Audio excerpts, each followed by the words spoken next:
Here is a very summarized and edited version of the Epic of Gilgamesh. This is not a complete retelling of the Epic of Gilgamesh. It's different from the normal Epic of Gilgamesh. There's no dialogue in this. It is just a summary. Certain parts are skipped and changed. Anyways, let's hop in. Gilgamesh is a demigod and the king of the city of Uruk. He has super strength and precognitive dreams, but his precognitive dreams don't really matter too much. The people of Uruk are unsatisfied with Gilgamesh as their king because he uses his powers to do whatever he wants, regardless of the desires of the citizens. So the gods actually take note of the displeasure of the people of Uruk and create Enkidu to challenge Gilgamesh. Enkidu is a wild man with super strength who lives in the forest and talks to animals. Enkidu is found by a woman who clothes him and brings him to the city where he learns of Gilgamesh's tyranny.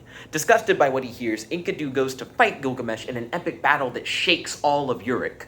But Gilgamesh and Enkidu actually end up having a lot of fun fighting each other and admire each other's strength. Gilgamesh invites Enkidu back to his place where Gilgamesh's mom adopts Enkidu for some reason, making Gilgamesh and Enkidu officially brothers and friends. So, let me tell you a little bit about the Forbidden Forest, which is many miles outside of the city on the Mountain of the Gods, which is protected by a divine guardian who is said to be invincible. The trees of the Forbidden Forest are... So Gilgamesh and Enkidu are like, yo, let's go on an awesome adventure using our super strength and go and get some of those trees from the Forbidden Forest. So they announce to the city that they're going to go on this big adventure, and the city is like, no, but don't go.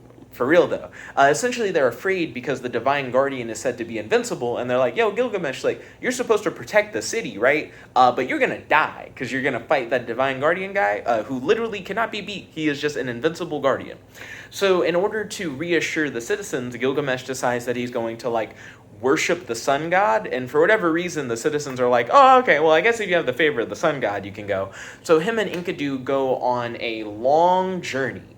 But the closer they get to the sacred mountain, the more scared Gilgamesh becomes because he keeps having these crazy prophetic dreams. And the way that Enkidu interprets the dreams, he's all like, oh, well, that's a dream of good luck because da-na-na-na-na. But all the dreams seem to make it look like Gilgamesh is going to lose. But for some reason, Enkidu's like, no, that dream's a good dream.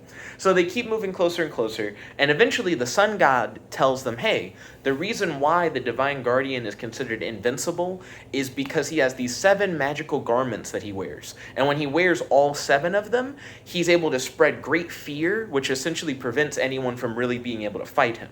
Right now, he's only wearing one of the garments, which is why Gilgamesh is so scared, but they're also like, this is the best time for you to go fight him, because if he was wearing all 7, you guys couldn't fight him, so jump him now. So they go and they jump the guardian, and they're able to pin him down, but the guardian's like, yo, hey, how about you guys let me go, and I'll be your servant? And Gilgamesh is like, I wouldn't mind having a servant that's literally invincible.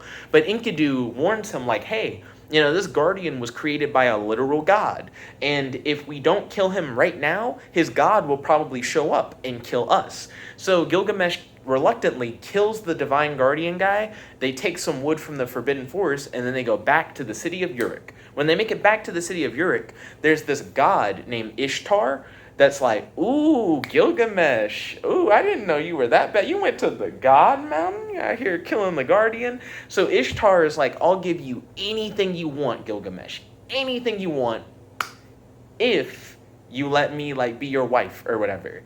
And Gilgamesh is like, nah, you're actually crazy. You just have a track record of doing stuff with your past husbands that I don't want anything to be a part of. Thanks, but no thanks. So Ishtar gets upset, and she talks to her father, who's also a god, and goes, Gilgamesh called me crazy. To which then Ishtar's father goes, you are, yes, that is just an accurate description of what you are. And Ishtar gets mad and goes, Dad, I want you to send the bull of heaven down to the city of Uruk, and I want you to have it kill Gilgamesh. And the dad is like, okay, sure. So he sends the bull of heaven down to the city of Uruk, and the bull of heaven is so strong that by just doing simple stuff, it kills hundreds of people. I don't remember if it's every time it stomps its foot, hundreds of people die, or if it's like every time it like howls, like hundreds of people die or something. It's just like a simple action, but they're like, people are just constantly dying. So around the third time it kills like 100 people doing a simple thing, Enkidu jumps into the fight. So Enkidu and Gilgamesh fight off against like the Bull of Heaven, and they're able to defeat it at the cost of like tons of people in Uruk dying. And Gilgamesh claims like the head of the Bull of Heaven as a trophy for his victory over the Bull of Heaven. So the gods are upset because they're like, hold up. You're telling me that Gilgamesh and Enkidu went to the God Mountain, that's forbidden, where they're not supposed to go. They killed the guardian of the God Mountain, so now anybody can go to the God Mountain. And they killed the Bull of Heaven? They're doing too much. Like, we need to punish them and get them to stop messing with us. So they just straight up are like, Enkidu, you're gonna die. And Enkidu like regrets like having left the forest. He's like, oh no, if only I had never left the forest with the animals were cool. And the sun god is like, why are you salty about leaving the forest?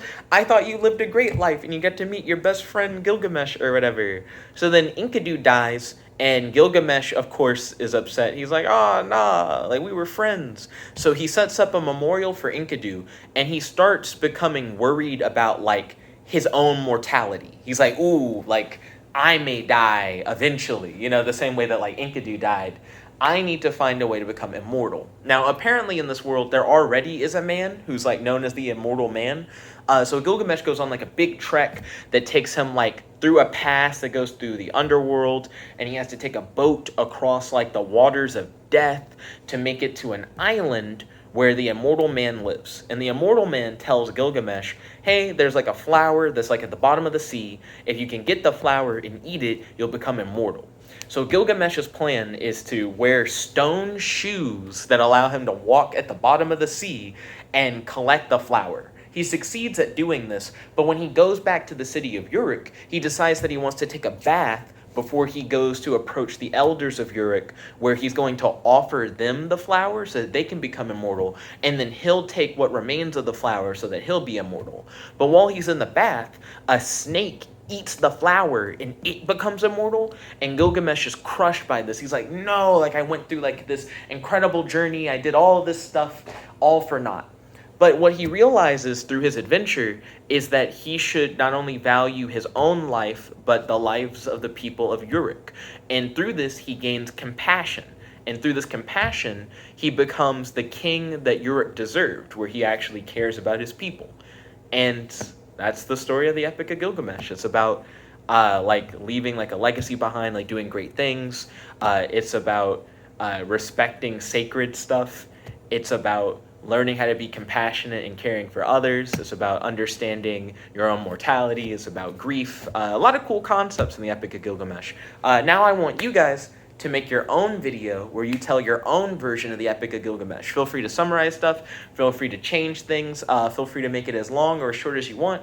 But let's keep the story alive and keep remixing it. Anyways, thank you for watching. Peace.